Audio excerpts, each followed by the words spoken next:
Hello, hello, hello, hello, hello. Oh, it is an interesting day today. Some things to cover and go through. Uh, some announcements that got made very conveniently right before going live. So there's lots of things to try and digest. In case you haven't seen it, somebody has tried to announce a $1.3 million global tier 2 event. 300,000 split 100,000, 100,000, 100,000 between the Americas, Europe, and Asia. And then $1 million live event. So there's a lot to get through today. So we're going to kick straight off with that since it's somewhat fresh in my mind. And yeah, let's dive right into that. So how do I share this? Here we go. This one here. Cool. So I'm going to make it full screen just because it's going to be easier. James Fudge, very well respected journalist. Love a bit of James Fudge. Yeah. Global Domination Invasion is a new tournament series aimed at amateur and professional CS2 players, which will launch on June 17th. Yeah. It's got a very convoluted format. I will try and decipher it with you guys live on stream because it's not super clear what happens, and it seems like there's a few errors in their messaging which we need to go through. But I guess the key things are Paycom Center in Oklahoma City between August 29th and 31st for the live event, which has a $1 million prize pool, 300,000 USD.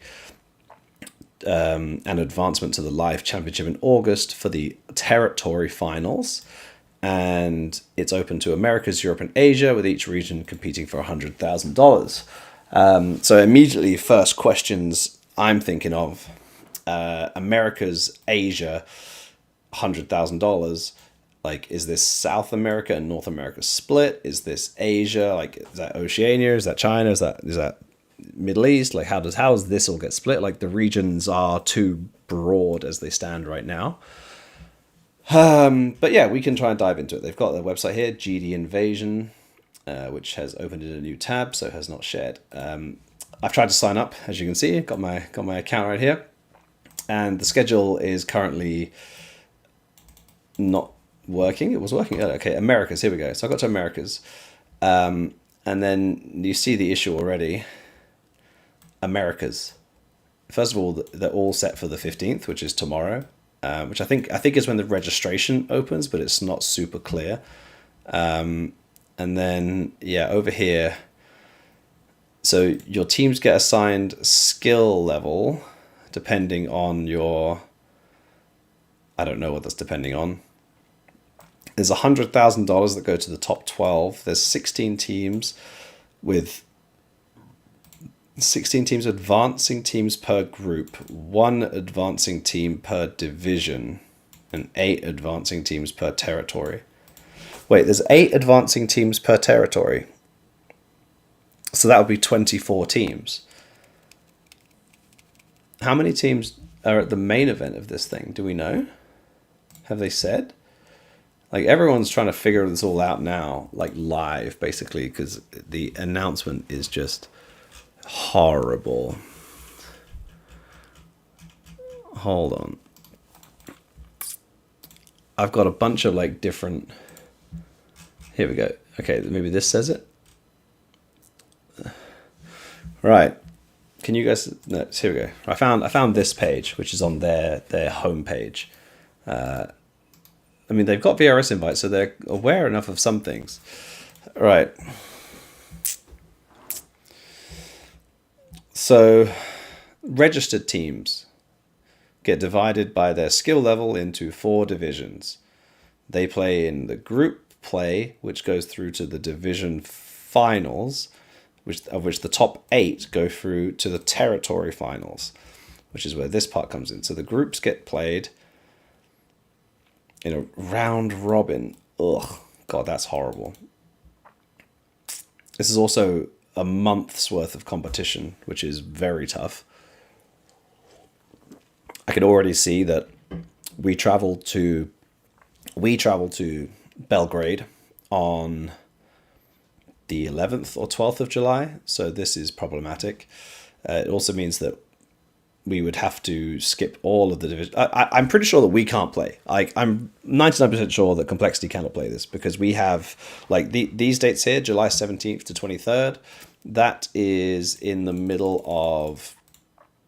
So the 17th is in the middle of Fischer Summer, and the 23rd is the first day of Cologne. So there's like no way that we can play this pretty much because we're not going to give up Cologne to play an online qualifier to another $1 million event. So there's some concerns, to be honest. So this is the division finals. This is just the division finals, which are played. So when's the territory finals? So the division finals are played from the 17th to the 23rd. And then the territory finals, which again, so this takes 8 teams from... So they play, 8 rounds of tournaments. So logically... So you have to play the full territory finals to get the division winners because they get seeded into these higher seed slots. And those higher seed slots are apparently OKC expenses paid, or is that just this slot? And then apparently like all these teams qualify. But didn't they say... I'm going back to the other document. It said 8 advancing teams per territory.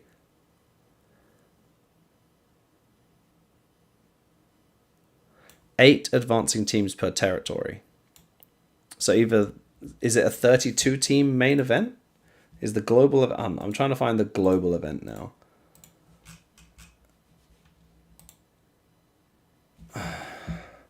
Does anyone know? Has anyone actually figured this out?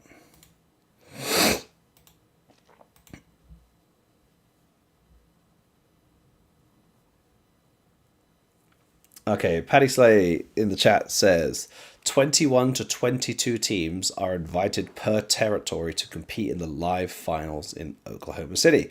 The top 2/3 teams per territory get all expenses paid trips.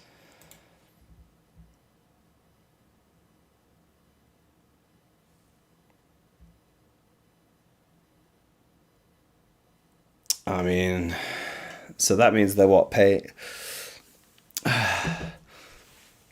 The top 21/22 teams get invited to Oklahoma City. The top 2/3 teams get all expenses paid. Like, how can it be top 2/3? And the top 12 teams earn prize money. The top 21/22 teams get invited to the main event, but only the top 3 teams get paid. Get their travel paid. So they're planning to have 64 teams in Oklahoma City for a 3-day event.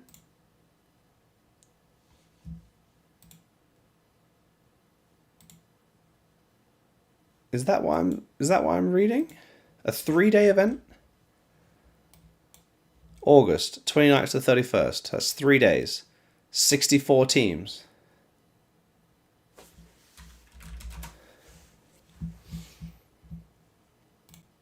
Right? 21/22. So if you do 22 times... Yeah, so if you do 21 times 2 plus 22, that's 64 teams.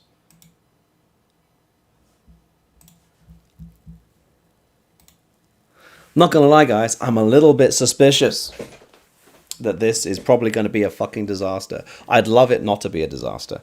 I'd love it not to be a disaster. And as some of you guys say, yeah, the UGC has been around for a while. They're not the biggest, but they have been around for a while. AMD Gaming have tweeted about this and endorsed it. They do have a booking at the Paycom Arena in Oklahoma City. There's a lot of things here that make this seem very legitimate. Oh, there's a fact sheet. Let's get the fact sheet.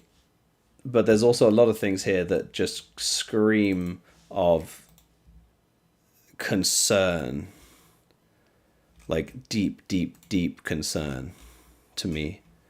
And that's not generally a good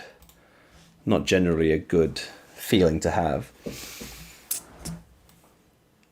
Online territory tournaments, Americas, Europe, Asia. So this is weird. They've said June 17th to July 30th, right? June 17th to July 30th. So some part of this starts before July 1st. And I noticed that in one part of their announcement, they specifically mentioned that there was VRS invites happening on July 1st. And so then what takes place prior to that? And what doesn't take place prior to that? And where do the VRS invites even apply? Because the divisions, how many teams are going to be in each division? It really is extremely... Can't see what brand of drink I'm drinking. That was some delicious glitch energy. I actually do have some glitch energy, but I'm not drinking it at 9 o'clock at night. That'd be ridiculous. I wish, like, I get that being different, but I wish they were a little bit less different, because this just seems extremely convoluted. I think there's going to be some very lucky teams who manage to navigate this mess and will probably do quite well out of it. The timing of it is just ridiculous. Like June 17th, one is still during the major. I admit that most of the teams who are probably going to be involved in June 17th are probably not going to be in the major, but it is during the major.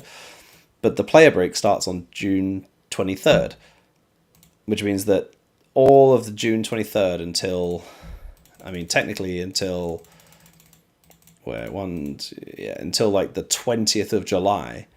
So basically this entire period is all during the player break, which just completely screamed. Like, there's a reason why those dates were free. They probably looked at the calendar and thought, hey, these dates are free. This is great. But there's a reason why the dates are free. And it's very clear that the people organizing this have come from the outside, have not dealt with Counter-Strike 2 before, and needed some guidance on it. I wish they had gotten some guidance on it, because this probably could have been built in so much of a better way. Like, I appreciate that they're involved, and they want to be involved in Counter-Strike, and especially North American Counter-Strike. It's great. There's just so many questions about their decision making here that really make very little sense. Sorry, I'm just going to throw this up for here. You get a platinum invite, so you'd have a better dates than bronze gold. Is that listed anywhere? Like, where are you guessing that from?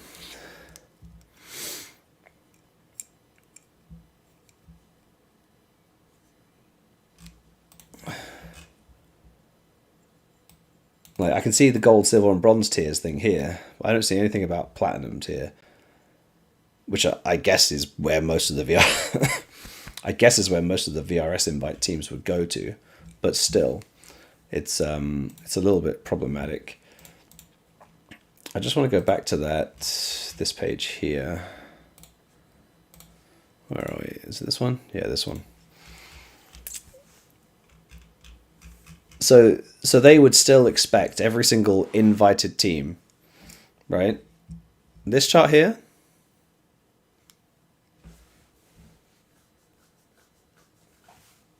Is it somewhere here, do you say?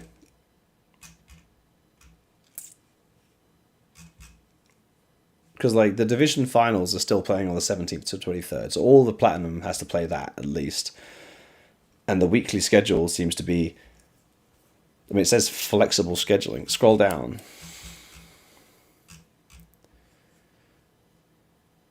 And this is the same stuff that was in the fact sheet. The top one. The top one. Down one more, the top one. I'm confused. I mean, isn't this the same thing as this? It's just the same stuff all over again.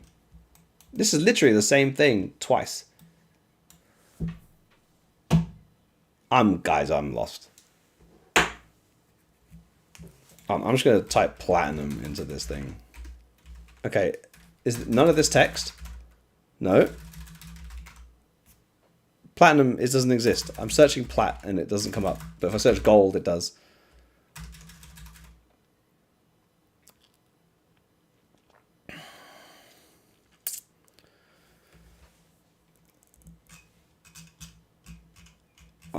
I'm stumped, guys, because this is 16 teams. Didn't they say 16 teams were invited? Why would the platinum groups be smaller if it's round robin 16 teams? Which, by the way, is 15 matches if they do full round robin for each team.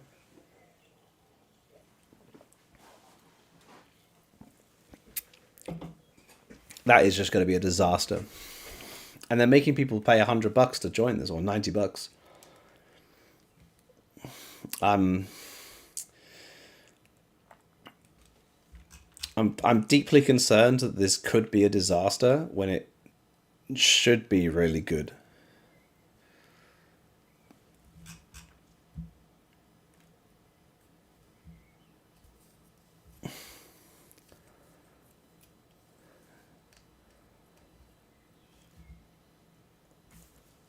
And like, I just want to clarify, this still says Americas, and this still has one bracket for Americas. This still has one bracket for Asia. So this is South America and North America in the same fucking bracket.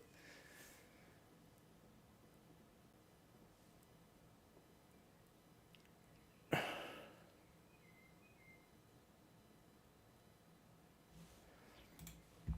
just going to bring this up. Yeah, yes, it is similar to Frag in that sense. You pay to compete. The difference is this is a completely unknown organizer who, as far as we can tell, have never run a Counter-Strike event before.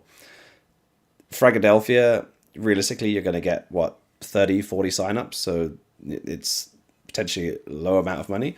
Like, if these guys got 1,000 teams across 3 regions, they'd be taking $100,000 almost in cash off teams, and then they may just never run this tournament. Like, you have to sign up a month in advance before this starts. Like, the concern is that a lot of people could spend a lot of money on this and nothing could ever materialize from it. But I'm not necessarily against pay to play, but like, are they going to make VRS invited teams pay to sign up? If they make VRS invited teams pay to sign up, then there's not a VRS invite, is it? Like, that surely, I mean, I don't think it directly actually goes against any of the rules in the tournament operations requirements, but it would feel like a pretty fucked up situation to be like, hey, give us $100 so you can play this tournament.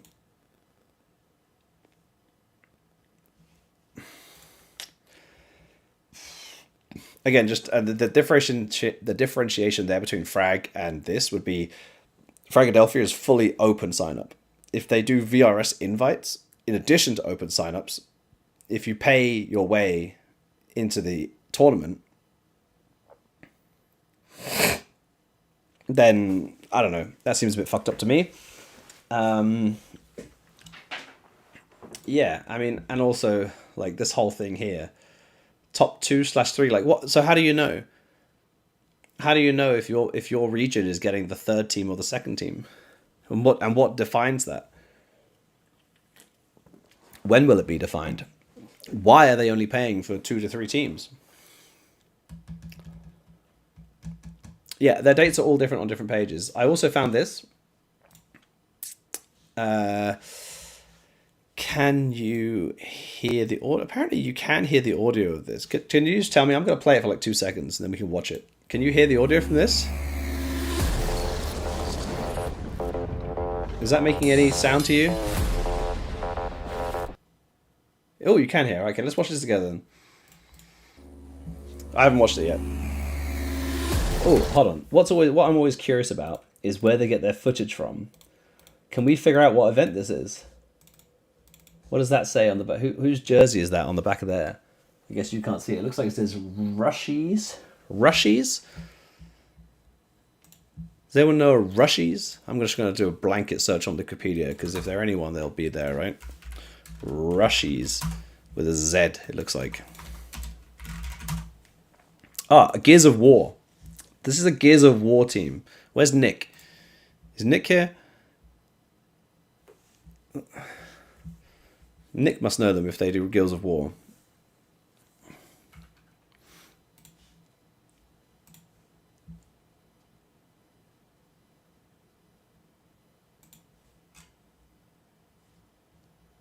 Well, I can see here that this Rushies guy has won a lot of money playing Gears of War. Can't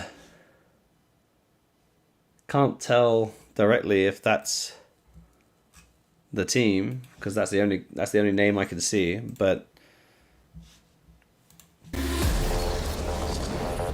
that's an Optic jersey. Oh, more names. Here we go. Optic. We got the Mental. I just want to see where their footage is from, because they likely won't advertise it without their own footage. So Mental, Explosive, and Icy. Those are Halo players, apparently. So do they run Halo stuff as well?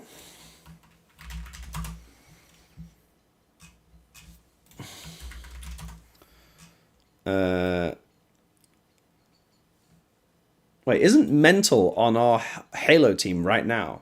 Isn't he on Complexity Halo?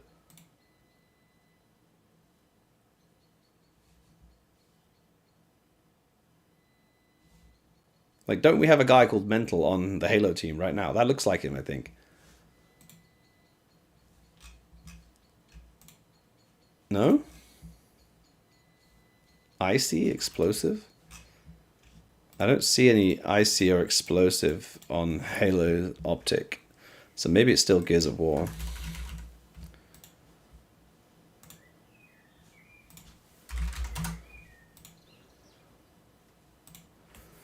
I'm just trying to figure out who these people are.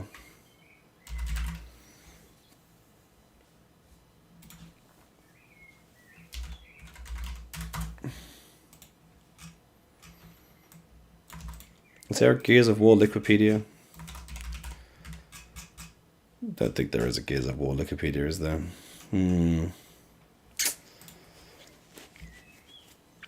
Yeah, I'm sorry. I'm trying to figure out. Is Nick here now?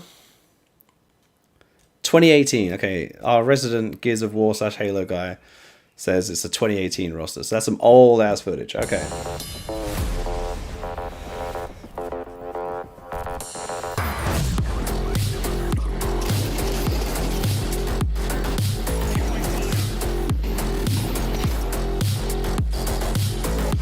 So, showing the in-game matchmaking, and was it the inventory or skins?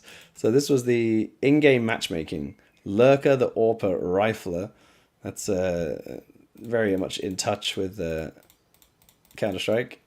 And then, ooh, skins. Nice. All right.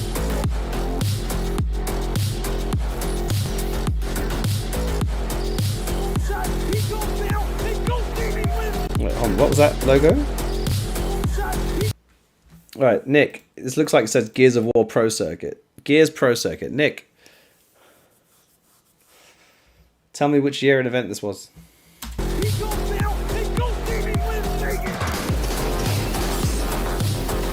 Yeah, so none of this CS footage is their own, clearly.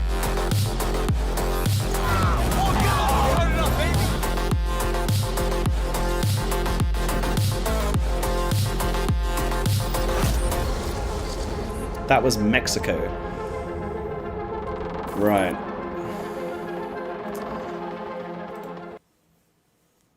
So they clearly come from a Gears of War background, which is concerning because isn't Gears of War back then was played on console, surely, right? I know it might be played on PC now, but it was definitely played on console back then, I assume.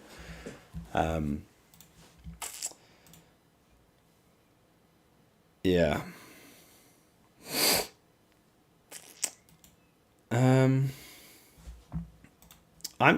There's just so many questions I have about all of this that I really hope some kind of journalist UGC was basically MLG's competitor. Okay. I hope there's some kind of journalist somewhere that will interview these people and try and figure out what is going on. And I hope that they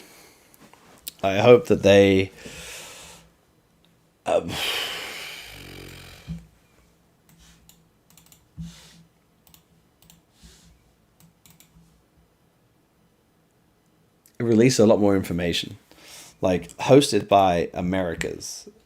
So this event is, oh, where are we? I'll just get you guys back up. Like, you can purchase a pass, so that's fine. You can sign up and you can pay a pass. At least initially they had some test teams in here, so that's good. Can I create a team? Select a game. I can't. Okay, game field is required. Well, no shit. I don't have a game. Is it because it doesn't sign up? So the sign-ups don't open till tomorrow, right? So.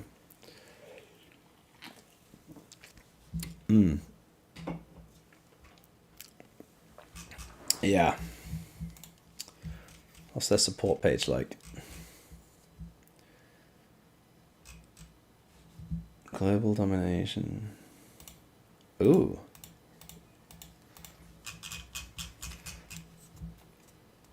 Yeah. I'll just put this up. I think that's the biggest issue. As I said, like, it's really great that they want to be involved, but it just feels like they don't understand what they're getting into. And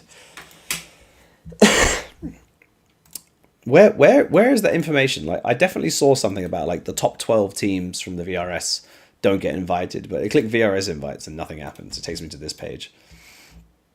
In fact, I think every single link on this page just takes me to that schedule #live. And then the more info just leaves me here.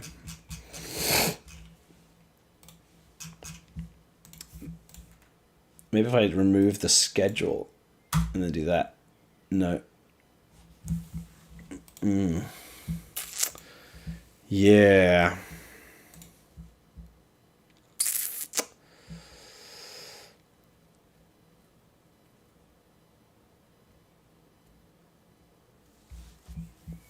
I know from somewhere that they said because it's a tier 2 event, they can't how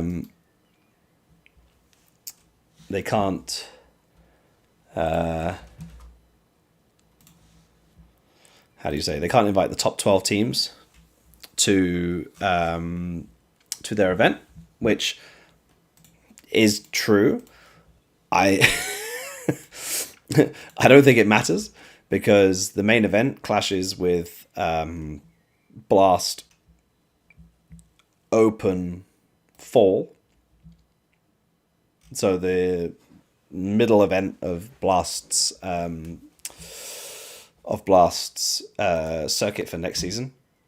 So the top 12 teams will be invited to that and will almost certainly not attend this event anyway.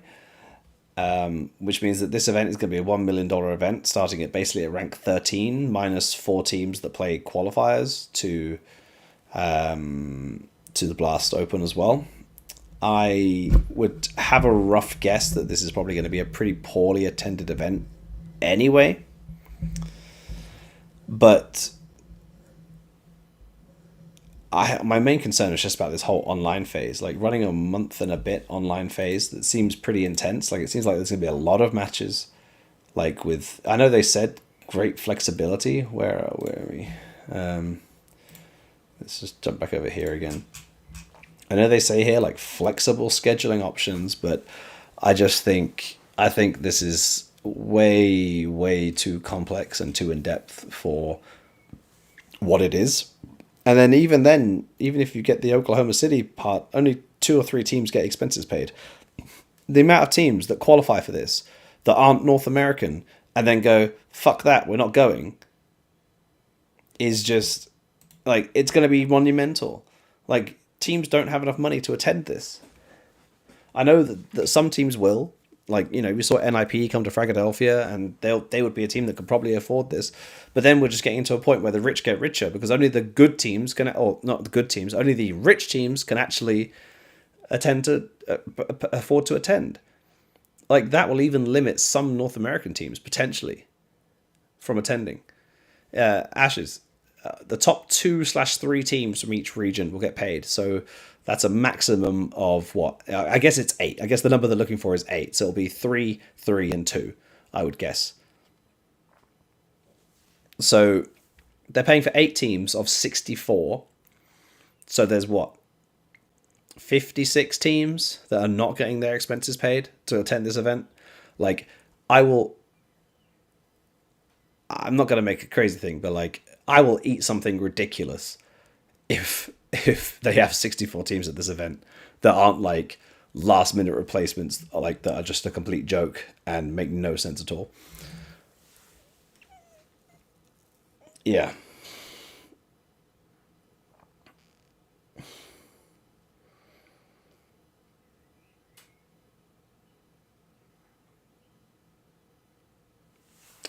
It just makes no sense to me. Like, this whole thing just doesn't make any sense. Like, nothing lines up to make it even remotely make sense. Like, I feel like I understand it, having now watched more of this, but it just all seems like it's pulling in different directions. And like, where are these America's matches going to be played from? Like, these teams are going to be South American and North American. Like, what servers are they going to play on?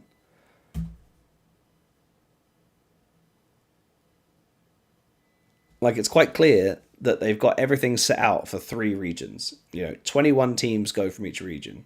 2 to 3 teams expenses paid.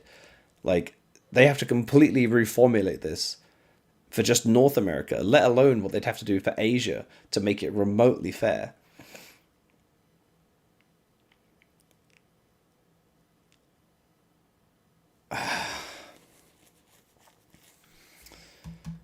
I almost don't want to talk about this anymore, because it's actually just frustrating me reading more and more about it. And it's been 40 minutes already, or no, about 30 minutes, I think, because I started slightly late because I was in a call.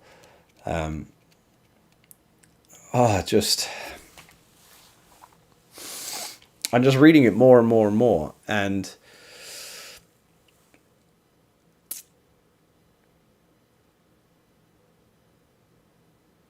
I mean, technically, announcing it 3 months out is technically fine, Ashes, because the minimum amount is 2 months ahead of time, to meet at least the rules. Obviously, it is crazy that they're announcing it 3 months ahead of time, but it is within the rules. At least it's allowed. But just yeah, sorry, that we haven't. I just want to clarify. There's an agent called Ashi, and I had to send him an email yesterday, and I I just got confused. Okay, it just slid out right there. Sorry.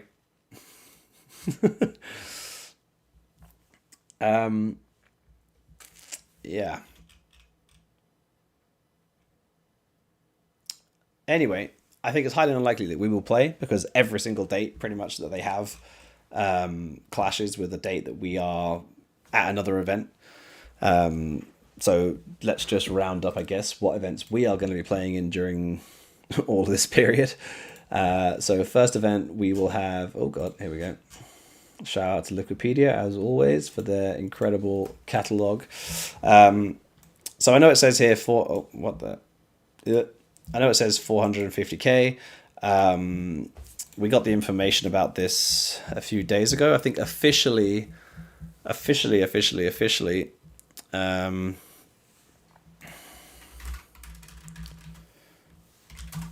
officially we get the invite tomorrow, but they sent us a lot of the information ahead of time, which great. Thank you, Fisher, for that. That was really appreciated. Sometimes we just get an invite on the day, and they send us all this information, and they're like, you got 24 hours to accept. And it's like, what the frick? This is crazy.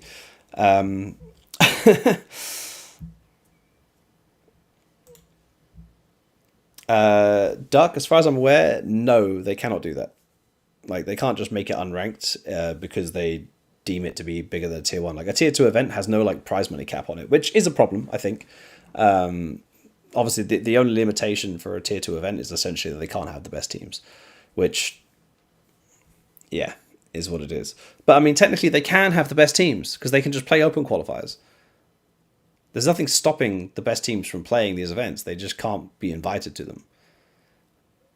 But then they'd have to sign up and go through what the... Well, actually, do you know what? It's actually better to be a top 12 team because if they only invite the platinum teams, if they only invite the VRS teams to the platinum leagues but take no account of the other teams who have signed up but aren't VRS invited, then you could just be one of those gold teams that... Hold up. They can't do that because if they're doing the VRS invites on July 1st and those teams are going to the Platinum League, but every other team has already signed up to start from June 17th, there'll be 2 weeks of play where teams may be playing in the Gold League because they don't know if they're going to make it into the top 16 of the VRS in their region, and then they would then get promoted to the Platinum League. Would they make them replay the Platinum League after winning the Gold League or being in the front of the Gold League? That would be an integrity issue because then you've got a bunch of matches that need to be removed and voided, and you force the team to play for 2 extra weeks. Like, you can't start a tournament without knowing the invites to the later stages before the open qualifiers start. Like, that's just like fucking basic shit. Anyway, we're attending this event. It starts on the 15th till the 20th.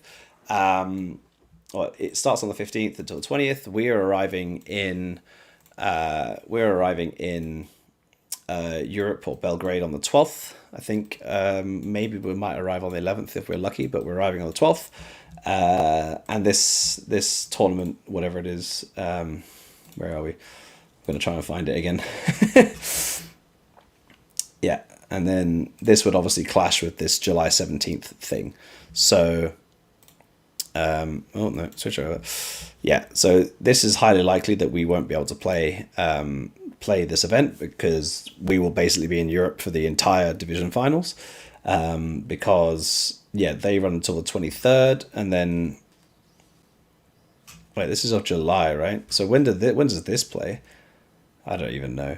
But yeah, anyway, we plan to be in Europe for this, and then it says 450k prize pool, but that is I don't know if I can share this page. I guess I can because all money being sent to teams has to be public, so I can share this page. Fuck it, YOLO. So it's 450k for the players, but there's also a 550,000 club share.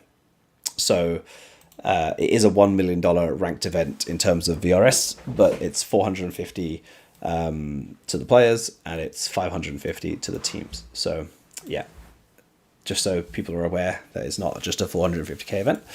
And then after that, we will be going to Cologne, almost certainly. It's not technically confirmed, but looking at the live rankings right now, I think we dropped to 15th today or yesterday because Astralis won. Yeah. So we just dropped to 15th because Astralis won.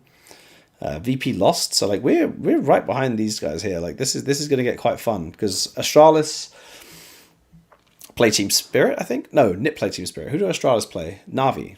Astralis play Na'Vi in the playoffs for Astana, which I'd like to favor Na'Vi in. And obviously we can overtake them if they lose, I think. I guess we would. I'm just going to guess. Why can't I see events beyond that? Here we go. How much do they lose? Roughly 8 points. Maybe not. Maybe we won't overtake them. But we will overtake them once we play our first matches at the major, I'd like to hope. And then VP just got knocked out by Mibber, I think, right? So again, I think VP don't play until the major either, because they're not at Dallas as far as I'm aware. Yeah, VP are not at Dallas. So we play stage 1 of the major, so we can probably overtake both of these teams before stage 2 starts. We might even be able to overtake Liquid before stage 2 starts. Liquid are in stage 3, so they're actually a long way away. And Gamer Legion are also not at the major, but Gamer Legion are at Dallas, but with a sub. So, like, there's a few teams here that we could reasonably feel like we could overtake from the major, like the start of the major. Obviously, when it gets to stage 2 and stage 3 and the playoffs, you know, you could expect a team like VP to make quite a deep run. So, you know, they might also earn some points. Liquid could also do the same. But I'd like to think we can overtake Astralis, and I'd like to think if Gamer Legion don't have a Melbourne-like run in Dallas, that Gamer Legion would also be very much within our sights, since they're not at the major. But the main thing I was trying to say is the top 24 teams, which right now is NIP. Congratulations to them for finally sorting their season out. I know it took a long time and they're very sad about it, but I'm sure they're happy now knowing they've got a good start to next season. The top 24 teams are invited to Cologne on the June ranking, which is in essentially 2 weeks. So it includes the rest of Astana this week and Dallas the week after, and then there's pretty much nothing significant, I think, the week after that, because it was the Star Ladder event that got cancelled because the major got extended. So realistically, we are not dropping to 24th in the next 2 weeks, because these teams just aren't really playing anything. I mean, Mibba are still in Astana, so they could earn some points. Heroic are in Dallas, so they could earn some points. I don't think Pain are at... Sorry, I need to cough again.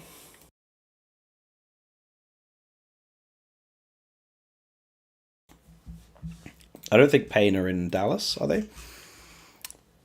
Pain are not in Dallas. Big are not at Dallas. B8 are not at Dallas. Tyloo are not at Dallas. Linvision are not at Dallas. Nip are not at Dallas. Rare Atom are not at Dallas.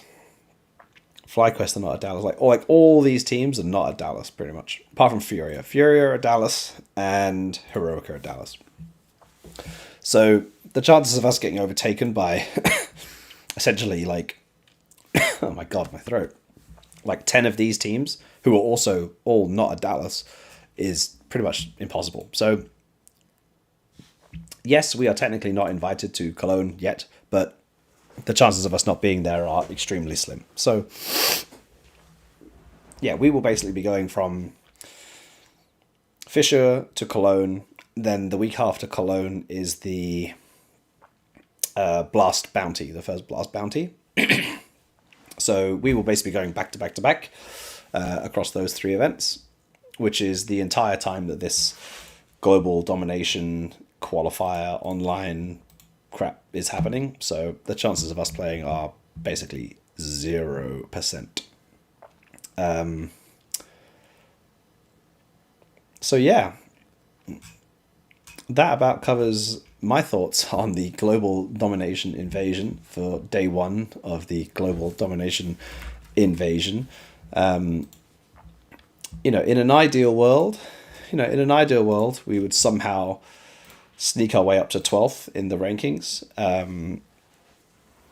through the major, which is achievable. You know, if we can get ourselves above VP, potentially above Liquid before they start playing, like VP are stage 2, Liquid are stage 3, Gamer Legion are playing the major, so we could maybe creep up on them. Astralis aren't playing the major, we creep up on them. If we can secure ourselves in the top 12 prior to the July cutoff, then we could be playing the Blast Fall Open, which is at the same time as the Global Domination Invasion event, which would be nice. But you know, we'll have to see. We have to obviously win some matches, which I guess I can give an update on how things are going right now. I can tell you that the guys are practicing full time now.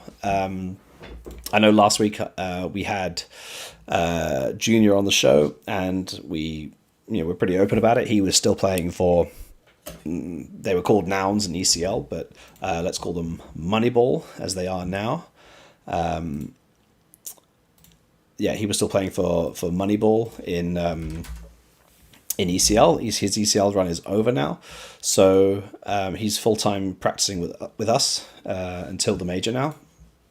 So yeah, we're in full time practice. Have been for a few days. We've been mostly playing against like single teams on multiple maps. So try to get the best opponents possible rather than the like the preferred maps, because we have to play all the maps anyway. So it's just trying to get some experience under the belt. Adrian's fitting in really well as well as coach. So yeah, things are good. Things are promising so far. It's obviously still a long way to go in terms of time. You know, we've still got another two and a bit weeks. So yeah, lots of time to get our stuff in order. We're not playing the Thunder Pick event, which gives us, I guess, will be hidden strats. So yeah, the guys have been cooking. Everyone's been bringing new stuff to prac, and we've got lots of new things to go through and little things to add. So hopefully we'll be a bit, a little bit, how do you say, under the radar when we get to Austin. But yeah, so far so good. Performing well in practice, and just need to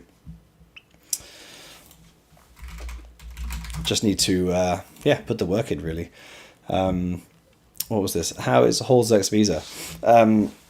The only thing I can say to this is we've had no update, and that is all I can say. There is no way of getting an update. Even if we ask them, they'll just say, hey, we can't give you an update.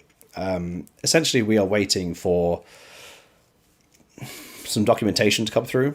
That documentation has to be processed by a US government department somewhere, and it'll be done when it's done, is the best way I can describe it. There's no way of expediting. There's no way of pushing it through. There's no way of paying for express or anything like that. We are just waiting for someone in the US government to basically get through their stack of papers until they get to ours. So as soon as that happens, we'll be very happy, and he'll go straight down to Oslo, hand his passport in. Usually within 24 hours, he'll have his passport back, and then he's able to travel to the US. But until then, we are in just a waiting period. One second, I need to cough again.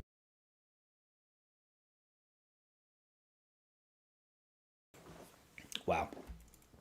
I think someone asked me, I hope I'm feeling better.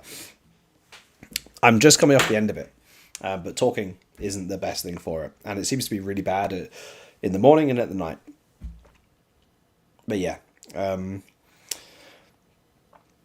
just want to clarify that what we're experiencing with Halls visa isn't a surprise to us. It's just, this is just how long it takes.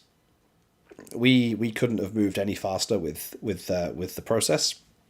We knew this would take potentially this long, and it's just a waiting game at this point. So, yeah. I'm just going to read through the chat quickly and just make sure I didn't miss anything crazy. I see there's some other speculation out there regarding some CS teams, but I don't really want to comment on that. So we're going to skip that. Oh, I can see from our Discord, I don't think Bonamant is in the chat today, but I can see from our Discord that Bonamant went to school with UGC's owner, and they're going to work up on a write-up with Dust 2 today/tomorrow. So Jeff, I guess he's not here, but Jeff, I guess, will be leading that write-up. So hopefully we'll have some more information pretty soon on this whole, I keep global GDI. Like, it's called the GDI. Like, did anyone play Command and Conquer? Because that is a terrible acronym for me to remember, because GDI only means one thing to me, and it's the Global Defense Initiative, right? So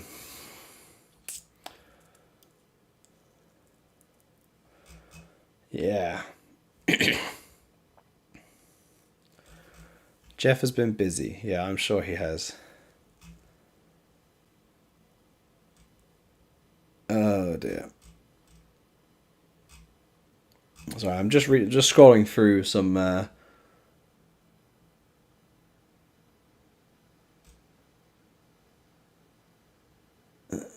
Just trying to make sure I don't miss anything quickly.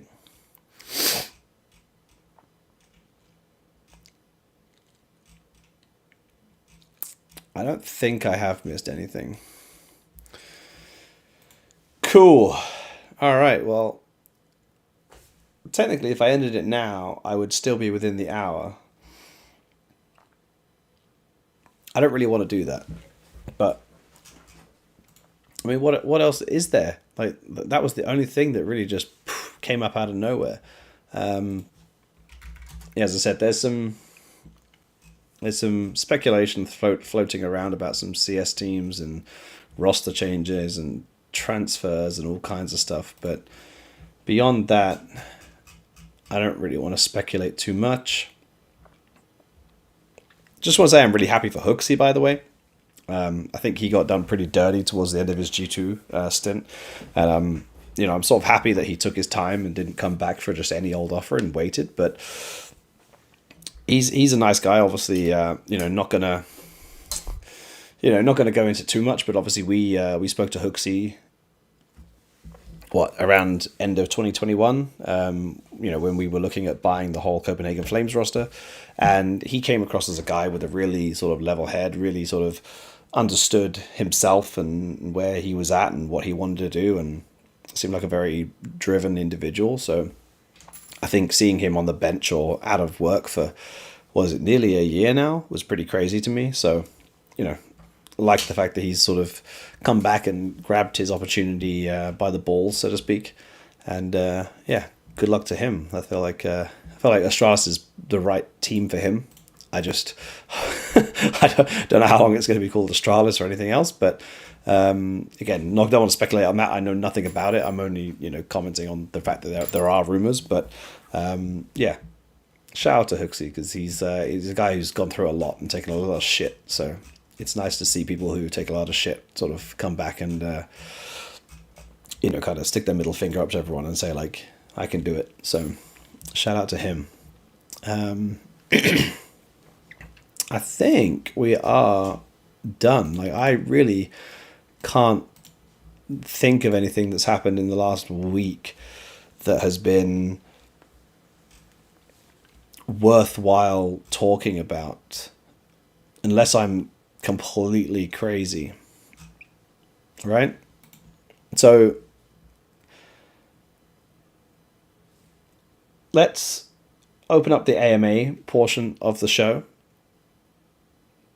see if anything comes out. You've got 2 minutes to send me your questions and I'll try and get through them. I can see there's a few questions already, so I'll go through those.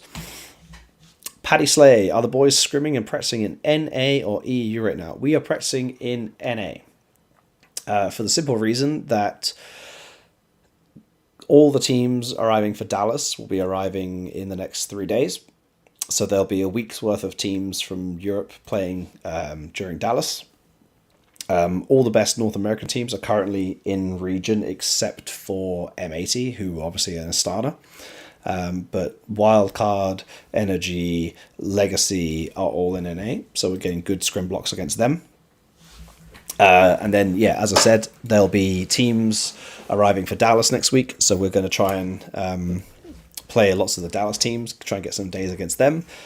And then the week after Dallas, which is the week between Dallas and the major, we know that at least 3, maybe 4 top European teams are staying. There might be more, but at least a certain amount are staying. That justifies us being able to book like scrim blocks against those teams, and basically not have to pay a lot of money to go to Europe to play against essentially the same teams. So yeah, we're gonna try and be as efficient as possible, get like multiple scrims on multiple maps against the same teams, play against just the best teams, and yeah, hopefully the quality of scrims should be the same or as good as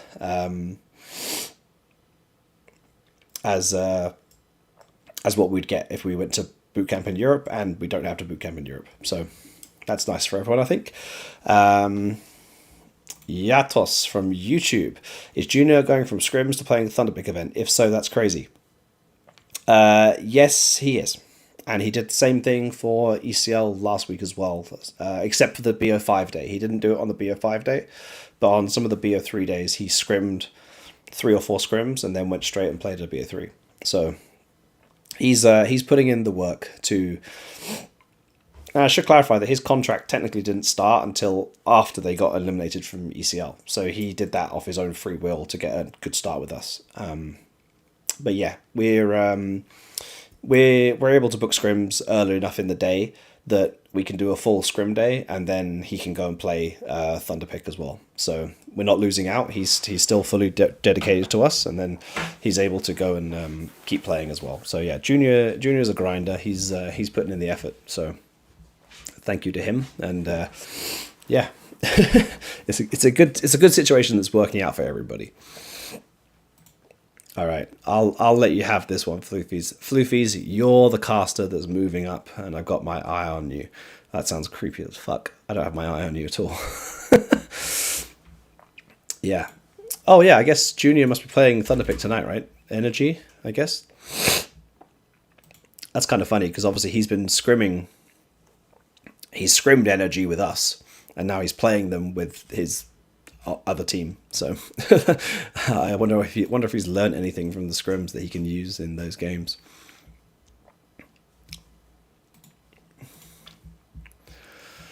Well, that was all the questions that came through in the 2 minutes I gave you guys. So I am going to end the show now because my throat is still acting up a little bit in the evenings, and I keep needing to cough. So yeah. I guess next week we will catch up with whatever comes of this whole GDI thing, and we'll see what comes of it, because I am hopeful. I'm hopeful that something can be figured out with regards to this event to make it work, because right now I think it doesn't work for the majority of teams who actually need it. And I think that's a problem. I think it could be great as a grassroots event, but the connection it has to the sort of the pro scene doesn't make sense right now. So I'm excited to see what these interviews and talks and what new information it reveals, and figure out how it actually all works, and see if there's any wiggle room for adjustment. But I'm skeptical, but at the same time I'm hopeful, and I don't want to shit on them at all, because we do want people to come into this ecosystem who are from the outside. You know, we need new investment, we need new people coming in. But that doesn't stop me being skeptical of what they're doing and how they're doing it. So I'm not trying to be negative. I'm just trying to decipher what's happening and try and figure out where not the loopholes, because that implies I'm trying to abuse them, where the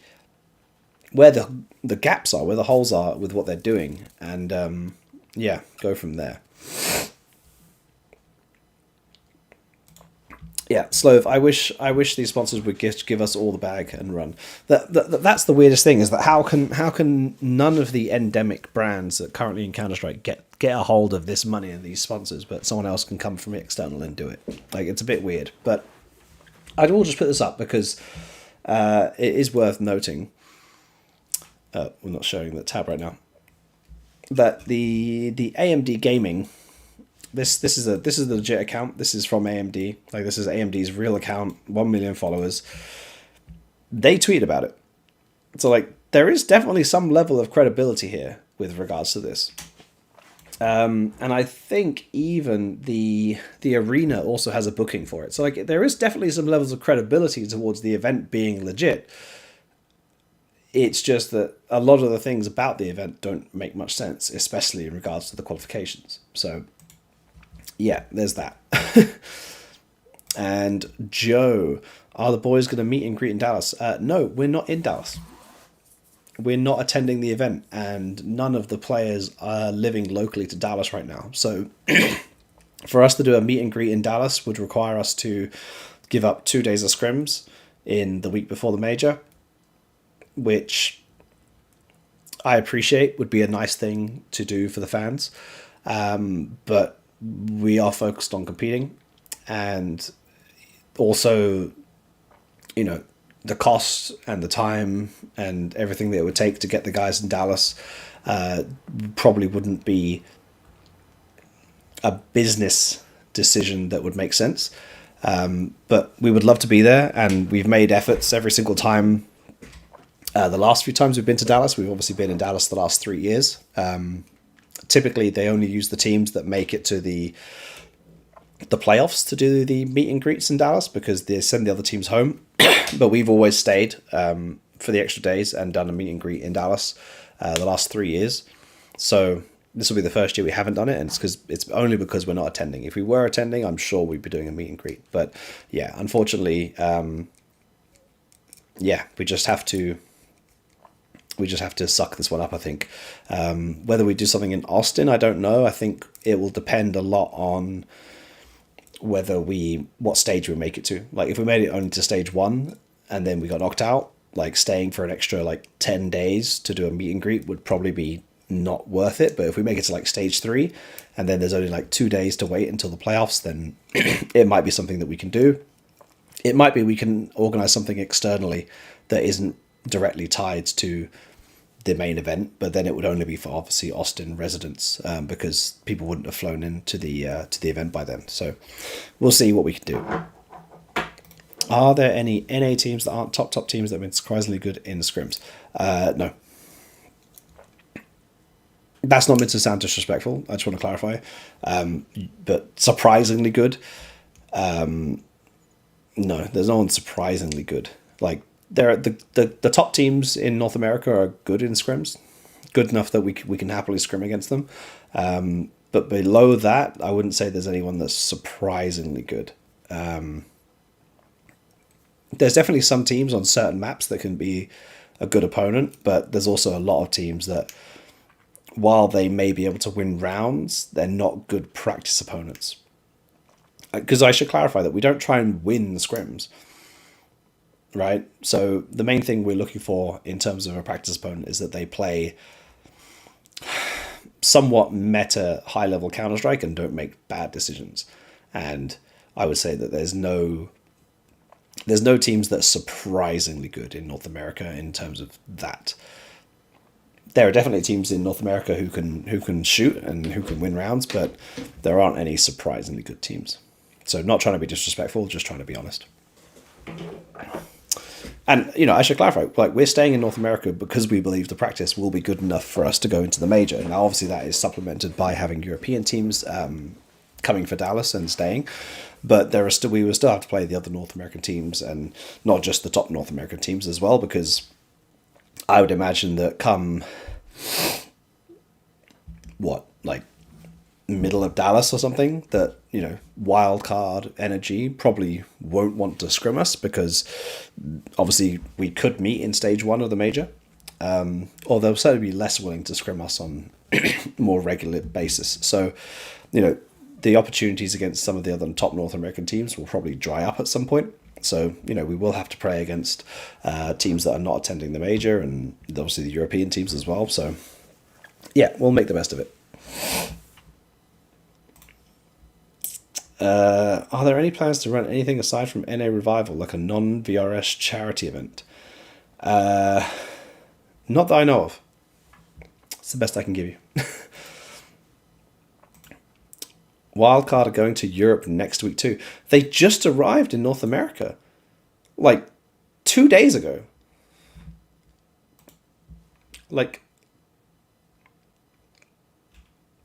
Susp missed a scrim because his flight was delayed to North America. Unless he was on high ping, but I don't think he was.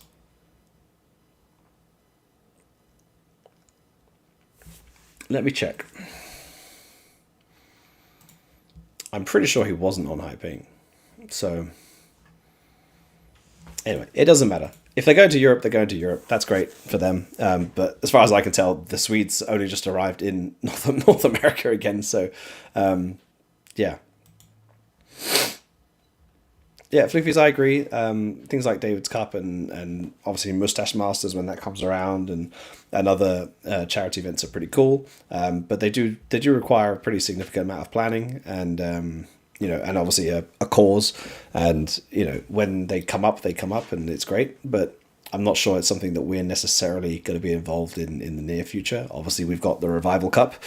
We've got a lot of Revival Cups to do. I think we've still got another 6. I don't know if Soren or Slove's here. Was it 6 we still have to run? I know we've got a few more. 1, 2, at least 4 or 5, right? So, yeah, we've still got to try and fit all those in, let alone add additional tournaments in, and obviously still got to pick our way around the event. So, yeah, we've still got a lot on our plates as it stands. So I'm not sure charity events are going to be the priority for us at the moment, but we definitely have the capability to do it. It's just finding the time and the resources and the cause, I guess. Right, I've now overshot my 2 minutes of AMA by like at least 10 minutes. This is going to be the end now. We will see you guys all next week where we will dive into the rest of the GDI and we'll do a follow-up on what on earth is going on at GDI. And yeah, we'll go from there. Thanks everybody for your time. Thanks for supporting the show. The viewership seems to be slowly kind of increasing, which is good.